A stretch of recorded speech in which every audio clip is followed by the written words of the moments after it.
Bismillahirrahmanirrahim. Assalamualaikum warahmatullahi wabarakatuh dan selamat sejahtera. Kita berjumpa lagi dalam Flip Classroom Sains Tahun 6 Cikgu Rafiq. Baiklah, untuk tajuk kali ini kita akan belajar berkenaan dengan tajuk kelajuan. Murid-murid juga bolehlah subscribekan YouTube channel Cikgu Rafiq untuk melihat video-video pembelajaran yang lain. Objektif pembelajaran kita pada kali ini, murid-murid dapat mengaplikasikan 3 hingga 6 pengetahuan tentang kelajuan dalam situasi tertentu dengan betul. Kriteria kejayaan kita pada kali ini: pertama, dapat menyatakan maksud kelajuan; kedua, dapat mengenal pasti unit bagi kelajuan; yang ketiga, dapat menyelesaikan masalah berkaitan kelajuan di situasi-situasi yang lain menggunakan rumus; keempat, dapat menganalisis graf jarak melawan masa; dan yang kelima, dapat menakul kepentingan pengetahuan kelajuan dalam kehidupan. Baiklah murid-murid, untuk tajuk kelajuan ini, boleh tak murid-murid kenal pasti kereta manakah yang paling laju? Apakah faktor yang menentukan kelajuan sesuatu kenderaan? Adakah kerana kenderaan itu lebih cantik? Ataupun kerana kenderaan itu lebih mahal daripada yang lain? Baiklah, sebab itulah penting kita kena ketahui apa yang dimaksudkan dengan kelajuan. Kelajuan ialah jarak per masa yang dilalui oleh satu objek. Dalam kelajuan memerlukan jarak dan masa. Unit bagi kelajuan ialah sentimeter per saat, meter per saat dan kilometer per jam. Perbezaan setiap unit ini bergantung kepada pergerakan objek atau sesuatu. Sebagai contoh, siput ini bergerak perlahan kerana siput hanya dapat bergerak sejauh 1.3 cm sahaja dalam masa 1 saat. Maka, unit bagi kelajuan siput ini ialah sentimeter per saat. Contoh yang kedua ialah tupai. Tupai dapat bergerak sejauh 5 meter dalam masa 1 saat. Maka, jarak unit untuk kelajuan bagi tupai ialah meter per saat. Manakala, kuda dapat bergerak sejauh 76 km dalam masa 1 jam. Maka, unit bagi kelajuan untuk kuda ialah kilometer per jam. Penting bagi murid-murid untuk mengenal pasti unit-unit ini semasa menjawab soalan berkaitan dengan kelajuan. Baiklah murid-murid, bagaimana untuk mengira kelajuan? Untuk mengira kelajuan, murid-murid bolehlah menggunakan kaedah segitiga kelajuan ini. Apakah yang dimaksudkan dengan segitiga kelajuan? Pertama, murid-murid perlulah mengetahui dulu cara untuk melukis atau melakar segitiga kelajuan ini. Langkah pertama adalah lakarkan bentuk segitiga seperti ini. Kemudian, bahagian atas tuliskan J, iaitu mewakili jarak. Kemudian L, iaitu laju, dan M, iaitu masa. Laju ada kaitannya dengan jarak dan masa. Laju, jarak per masa. Seperti mana dimaksudkan dengan maksud laju tadi, iaitu laju bersamaan dengan jarak per masa. Kemudian, murid-murid gariskan satu garis di bawah jarak. Garis ini melambangkan operasi bahagi. Kemudian, buat satu lagi garis di antara laju dan masa. Garis di antara laju dan masa ini mewakili operasi darab. Baiklah murid-murid, ini adalah segitiga kelajuan.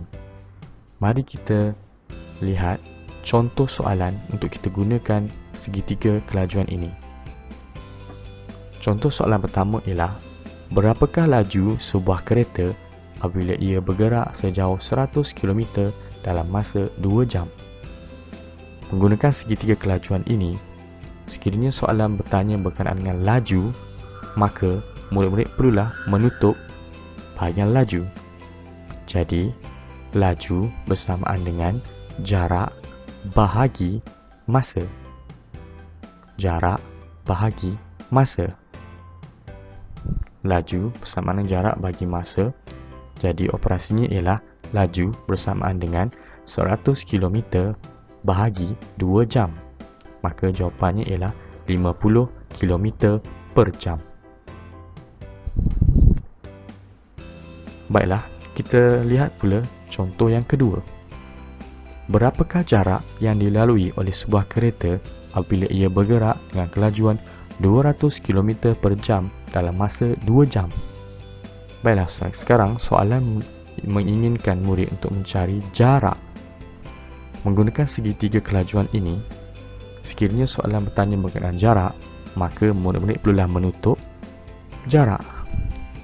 Jadi, jarak bersamaan dengan laju darab masa. Jarak bersamaan dengan laju darab masa. Berapakah laju diberikan soalan ini? Ya, 200 km per jam. Berapakah masanya? Ya, 2 jam. Jadi operasinya ialah laju darab masa. 200 km per jam darab 2 jam. Jawapannya ialah 400 km. Unit jam tadi telah dimatikan kerana 2 unit yang sama. Maka tinggallah kilometer. Jawapannya ialah 400 km. Baiklah, soalan seterusnya.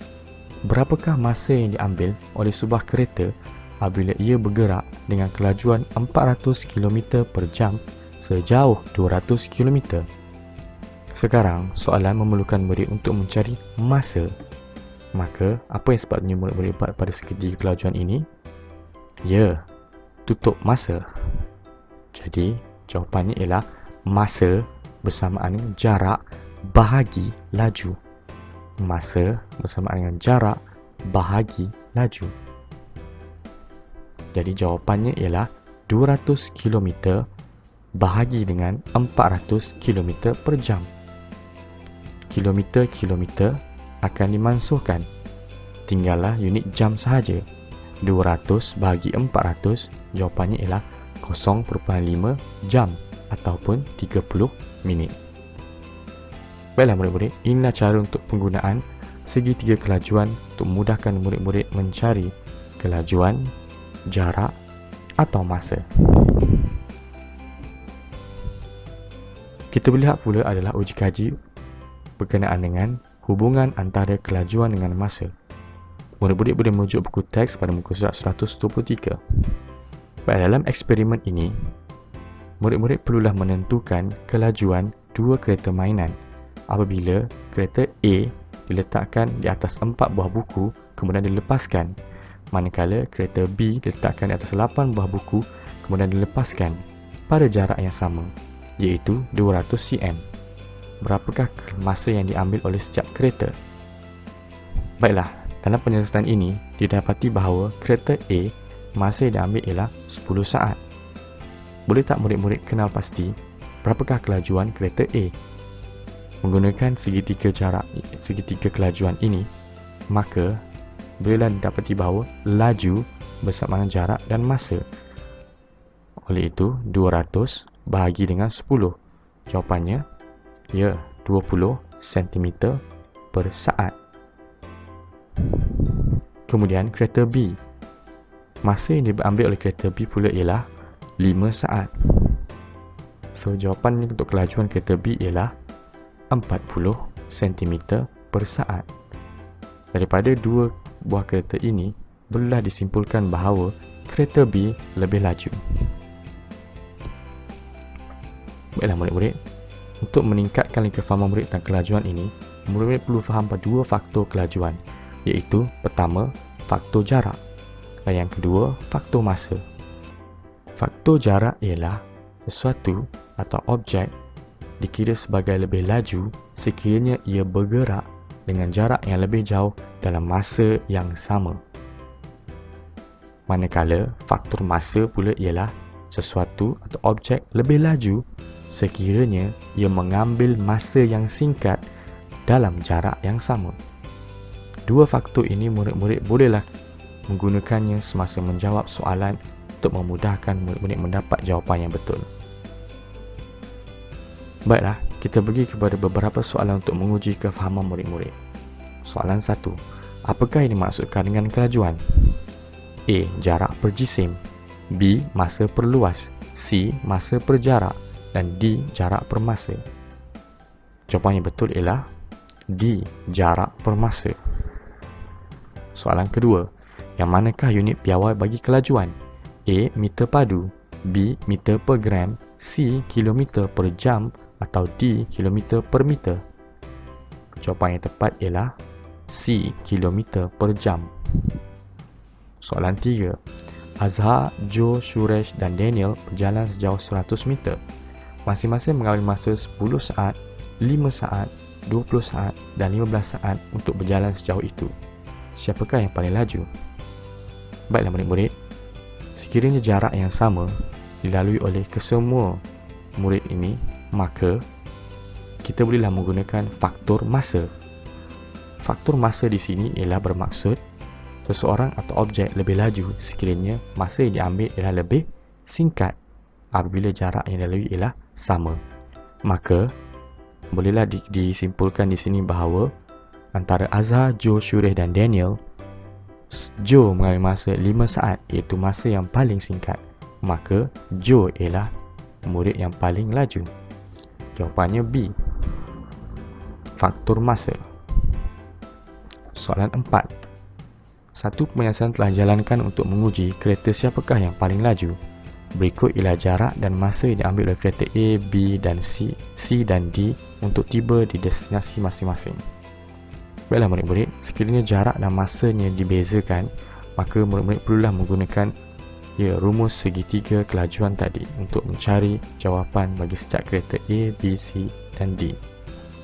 Untuk kereta A 200 bahagi dengan 3, jawapannya ialah 66.67 km per jam.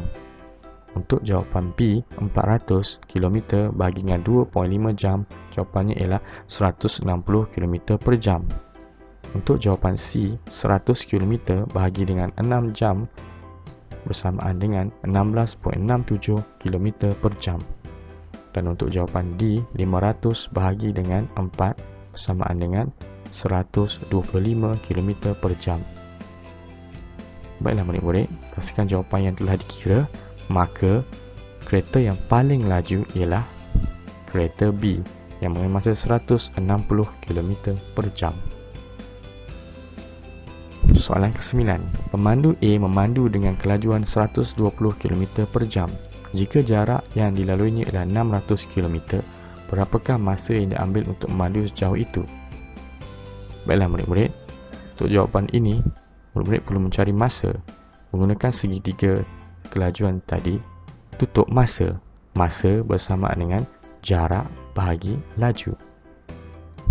Baiklah, untuk jarak bahagi laju, 600 km bahagi 120 km per jam.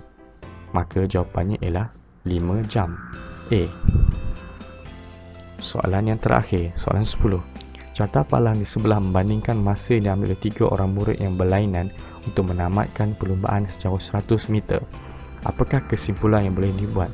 Baiklah murid-murid, soalan ini memerlukan murid untuk mentafsir graf jarak per masa.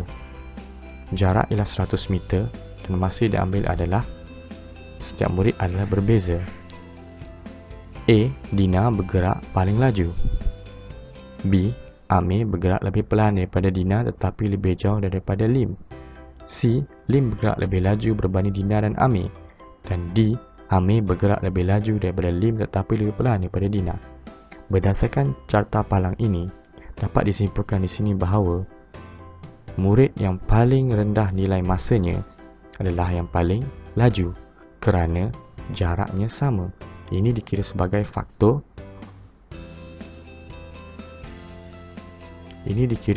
faktor masa. Jadi jawapannya ialah C, iaitu Lim bergerak lebih jauh berbanding Dina dan Amir.